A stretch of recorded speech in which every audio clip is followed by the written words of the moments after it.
하나님 말씀 창세기 44장 14절에서 22절의 말씀입니다. 창세기 44장 14절에서 22절까지의 말씀 우리 한 목소리로 같이 읽겠습니다. 14절입니다. 시작.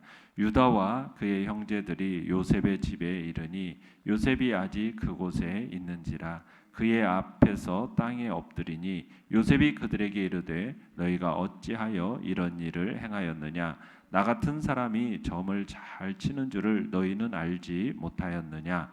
유다가 말하되 우리가 내 주께 무슨 말을 하오리이까 무슨 설명을 하오리이까 우리가 어떻게 우리의 정직함을 나타내리이까 하나님이 종들의 죄악을 찾아내셨으니 우리와 이 잔이 발견된 자가 다 내 주의 노예가 되겠나이다.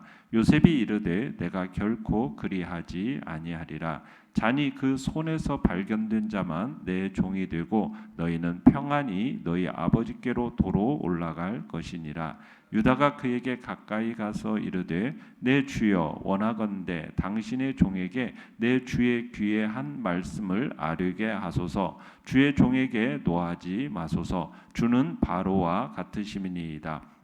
이전에 내 주께서 종들에게 물으시되 너희는 아버지가 있느냐 아우가 있느냐 하시기에 우리가 내 주께 아뢰되 우리에게 아버지가 있으니 노인이요 또 그가 노년에 얻은 아들 청년이 있으니 그의 형은 죽고 그의 어머니가 남긴 것은 그뿐이므로 그의 아버지가 그를 사랑하나이다 하였더니 주께서 또 종들에게 이르시되 그를 내게로 데리고 내려와서 내가 그를 보게 하라 하시기로 우리가 내 주께 말씀드리기를 그 아이는 그의 아버지를 떠나지 못할지니 떠나면 그의 아버지가 죽겠나이다. 아멘. 오늘 말씀의 제목은 전 과거의 죄를 직면하고 책임지라라는 제목으로 말씀을 나눕니다. 오늘 본문은 유다가 형제들을 대표해서 절도 혐의를 받고 노예로 잡혀가게 된 이 동생 베냐민을 위해서 변론하는 장면입니다. 자, 본문 14절로 15절을 다시 한번 읽어보겠습니다. 시작. 유다와 그의 형제들이 요셉의 집에 이르니 요셉이 아직 그곳에 있는지라 그의 앞에서 땅에 엎드리니 요셉이 그들에게 이르되 너희가 어찌하여 이런 일을 행하였느냐 나 같은 사람이 점을 잘 치는 줄을 너희가 알지 못하였느냐. 여기서 보시면 유다와 그의 형제들이 요셉의 집에 이르니 요셉이 아직 그곳에 있는지라. 여기서 아직이라는 표현이 생각한 바와는 달리 도리어 이런 뜻입니다. 그러니까 마치 요셉의 형제들이 요셉이 그 장소가 아닌 다른 장소에 있을 것으로 예상했다가 그곳에 있는 것을 보고 몹시 놀란 그런 표정, 놀란 모습을 보이고 있다라는 것입니다. 그러니까 요셉의 형제들은 요셉이 그들을 떠나 보냈던 그 자리에 그대로 있는 것을 보고 은잔을 잃어버린 그 사실에 대해서 크게 진노하고 그들을 기다리고 있다. 지금 이렇게 이제 형제들은 생각하고 있는 겁니다. 자, 이런 정황이 어떻게 보면 요셉의 형제들에게 어떤 마음이겠어요? 더 큰 공포 가운데로 몰아넣었던 거죠. 그러니까 형제들은 그 요셉을 보자마자 어떻게 합니까? 그 앞에 급히 꿇어 엎드립니다.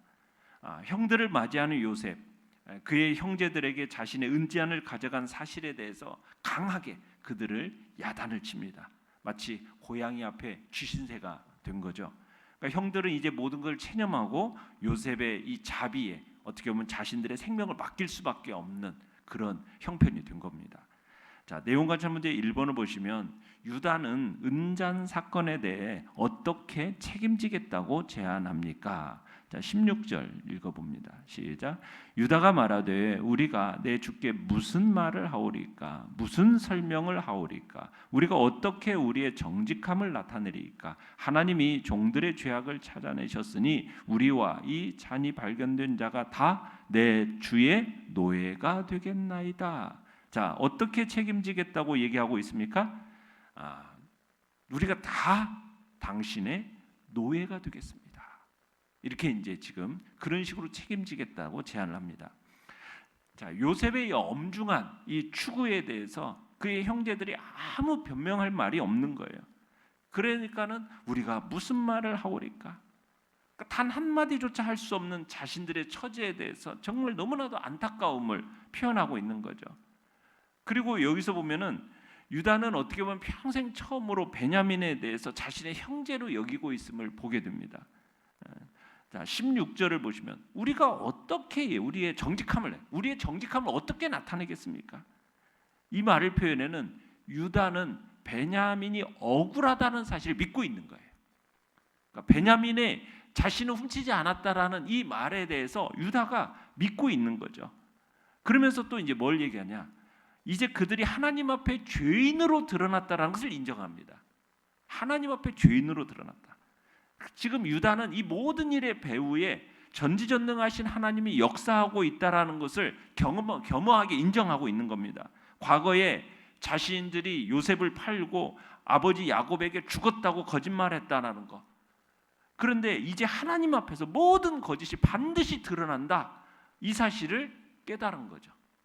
그러니까 유다가 어떻게 보면 이제 눈에 보이는 인간이 아니라 눈에 보이지 않는 하나님에 대해서 의식하는 그런 성숙한 신앙의 모습을 우리는 보고 있는 겁니다. 베냐민의 죄에 대해서 우리 모두가 이게 우리들의 자신들의 죄이니 그 대가를 우리 모두가 함께 치르겠습니다 라고 지금 요셉에게 얘기하는 겁니다. 처음으로 지금 11 형제가 하나가 되어지는 모습을 보여주고 있는 거죠. 이 모습이 바로 요셉이 그토록 바라던 모습이었던 겁니다. 17절 봅니다. 시작. 요셉이 이르되 내가 결코 그리하지 아니하리라. 자니 그 손에 발견된 자만 내 종이 되고 너희는 평안히 너희 아버지께로 도로 올라갈 것이니라. 자, 요셉은 뭐라고 얘기합니까? 잔이 발견된 베냐민만 남기고 너희 모두는 그냥 돌아가라는 거예요. 지금 유다는 우리 모두가 다 당신의 노예가 되겠다라고 얘기하니까 아니다. 그냥 은잔만 발견된 베냐민만 남겨놓고 너희는 가지고 가라. 자, 이것은 뭐예요? 은잔이 발견된 사실로 인해서 처벌받을 사람이 베냐민 한 사람뿐이다 이렇게 지적하면서 다른 형제들이 이에 대해서 어떤 반응을 보일까? 그 반응을 시험하기 위해서 지금 요셉이 의도적으로 지금 이 말을 하고 있는 겁니다.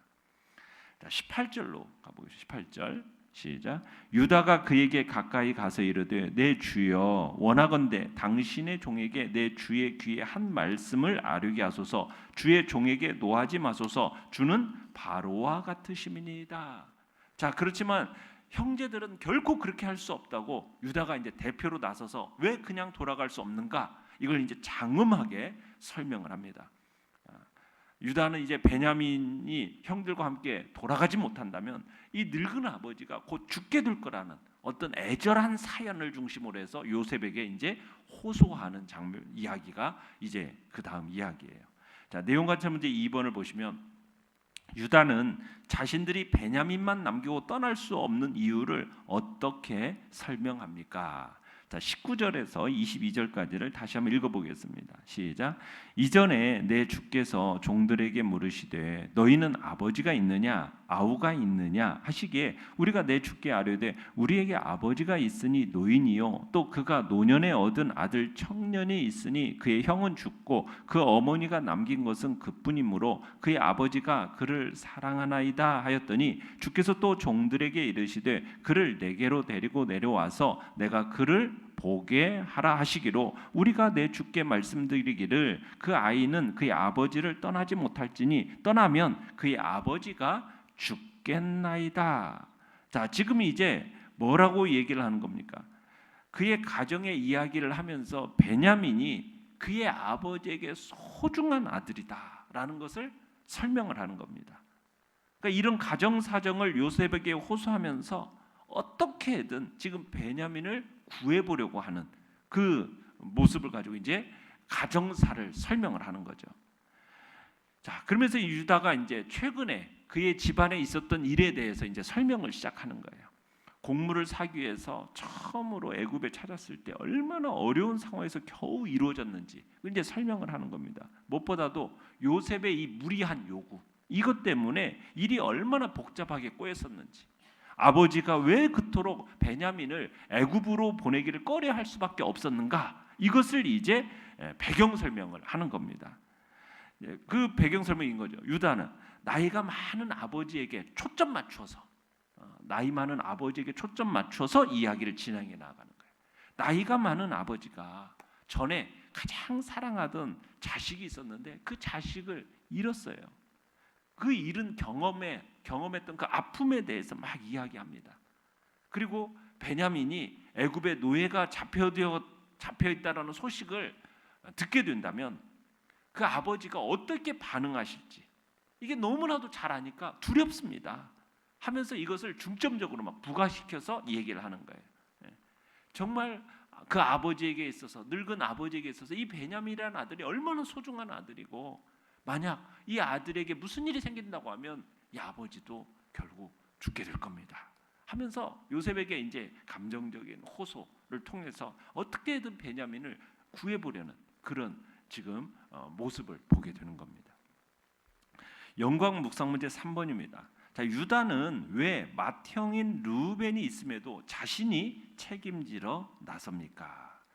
자, 왜 그러냐면 과거요 미디안 상인에게 요셉을 팔자고 제안했던 사람이 누구예요? 유다입니다.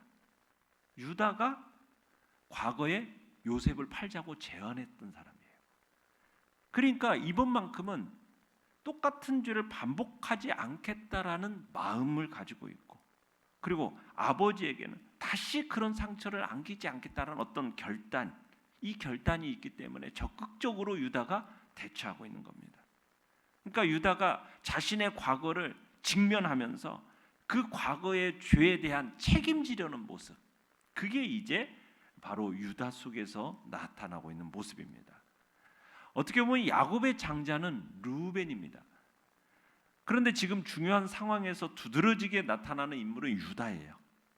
자루에서 은잔이 발견된 베냐민과 관련해서 또 모든 형제가 함께 책임지겠다고 말하는 것도 지금 유다고요. 베냐민만 두고 가라라는 요셉의 제안 앞에 적극적으로 나서서 변론하는 사람도 유다예요. 그러니까 유다가 지금 전면에 나서서 어떻게 해서든지 요셉의 마음을 돌이키기 위해서 최선을 다해서 간청하는 거죠.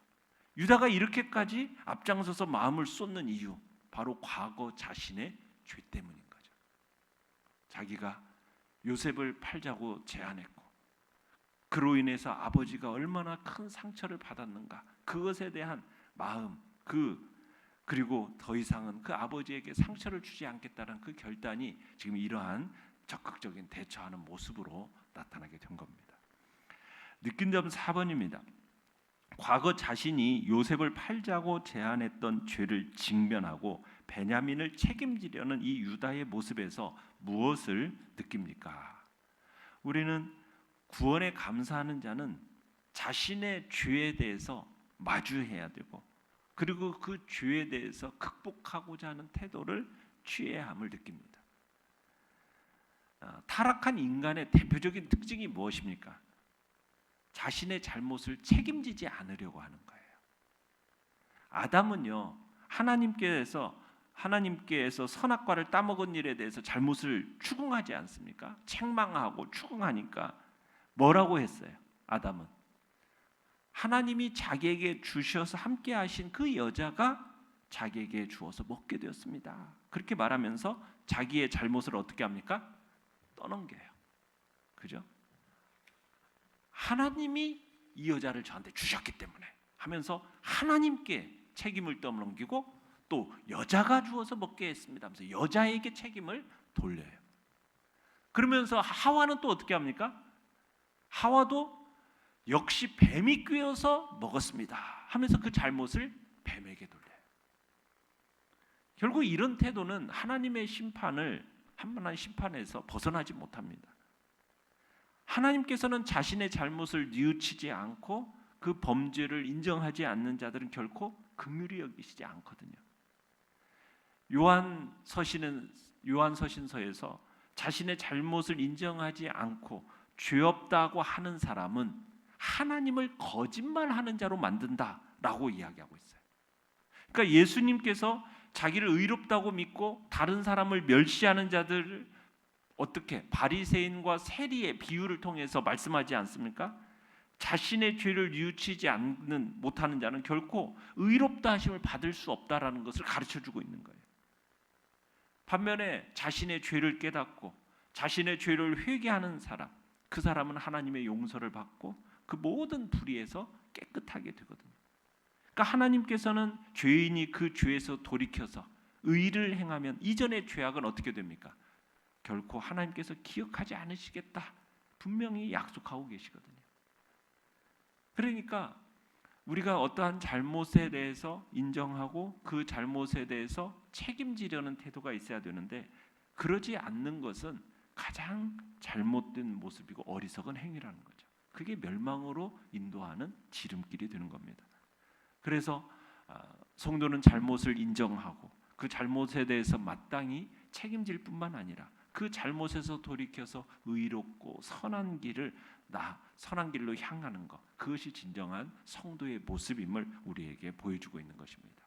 잘못으로 인한 모든 문제에서 가장 빠르게 벗어나는 방법, 확실한 방법, 그건 다른 것이 아니라 자신의 잘못을 인정하고 하나님 앞에서 그 죄를 자백하고, 그리고 이제 주님 앞에서 그 모든 것들에 대해서 책임지려는 모습, 이게 이제 바로 우리가 가야 할 모습이고, 유다가 바로 그런 모습을 보이고 있는 것입니다.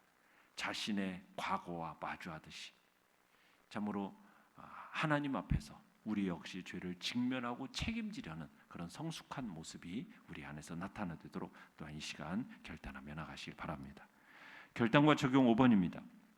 최근 내가 외면하거나 회피했던 죄는 무엇입니까? 과거의 죄를 직면하고 책임을 다하기 위해 오늘 무엇을 실천하겠습니까? 과거의 죄에 대해서 우리가 회피하는 자가 아니라 직면해내고 그것을 끊어내고, 그리고 그에 걸맞는 회개 열매를 맺어가는 것, 이게 우리의 모습 속에서 나타나야 할 말씀임을 오늘 우리에게 가르쳐주고 있습니다. 오늘의 기도 같이 읽겠습니다. 시작. 구원받은 성도로서 과거의 죄를 직면하고 끊어내어 회개의 열매를 맺게 하소서. 아멘.